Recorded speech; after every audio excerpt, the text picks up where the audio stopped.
is Megan. My favorite memory is when one of our dogs, Riley, was first starting. I was a youth in programs, and I used to sit behind my door when I was having a hard time, and Riley would scratch the door, so I knew it was him, and I would open the door and he would come sit on it. Riley instilled hope in me, and he helped me know that I was lovable and kind of worth something to someone. Hello everyone, welcome to Comeback TV. This is our 4th episode. I'm not kidding, it really is.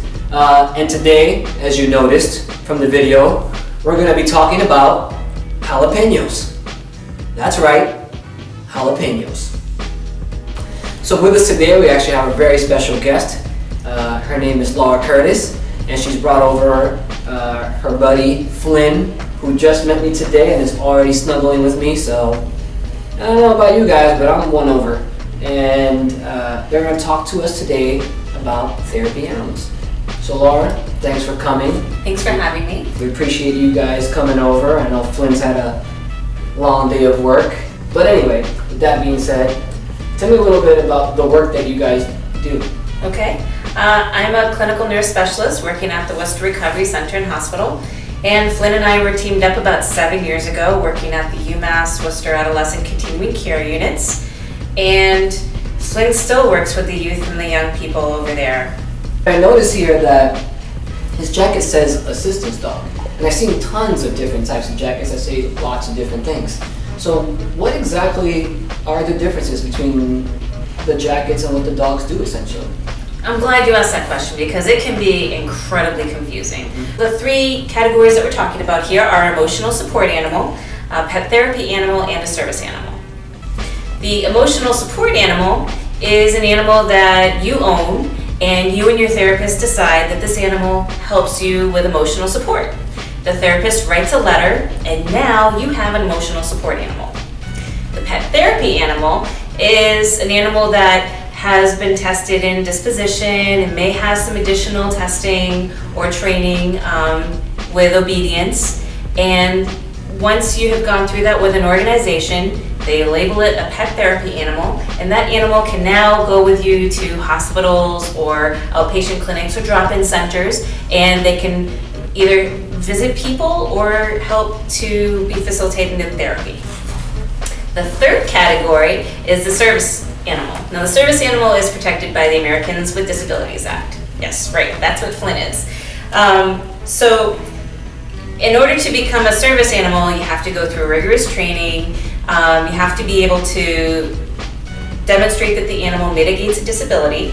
And of course, they also have to have the proper disposition to deal with the stressors of being in public, because by definition, service animals are used for public access. Wow, and I think that's really important to think about because I know that my dog helps me with my own mental health challenges, and I couldn't think of a better way, healthy way, natural way, fun way to take care of myself.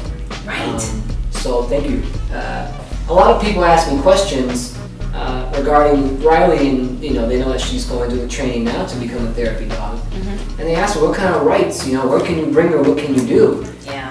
And that's a tough question, so I know you know a lot about this, and well, tell me what I can do and what I can't do. That'd be nice to know. Sure.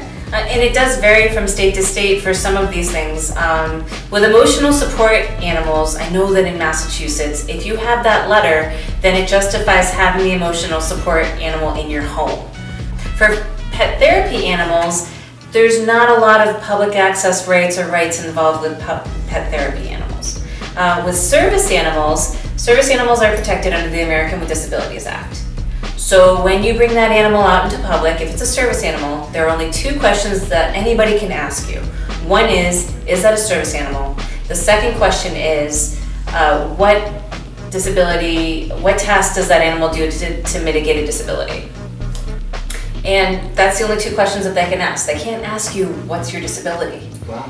Well guys, you heard it straight from our expert, Laura, C to the U to the R, T-I-S Curtis. Thank you for tuning in. You saw the resources throughout the video. We've also put them down below. Don't forget to hit the like button.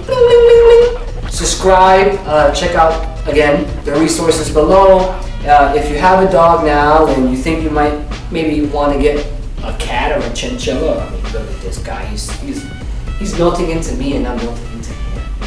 We're like one puddle of butter. Thank you for tuning in. Thank you to the Transitions RTC for sponsoring our show. And we're going to catch you next time. And as always, you too deserve a comeback. Come on, friend, high five! Don't leave me hanging! Good boy! Yeah!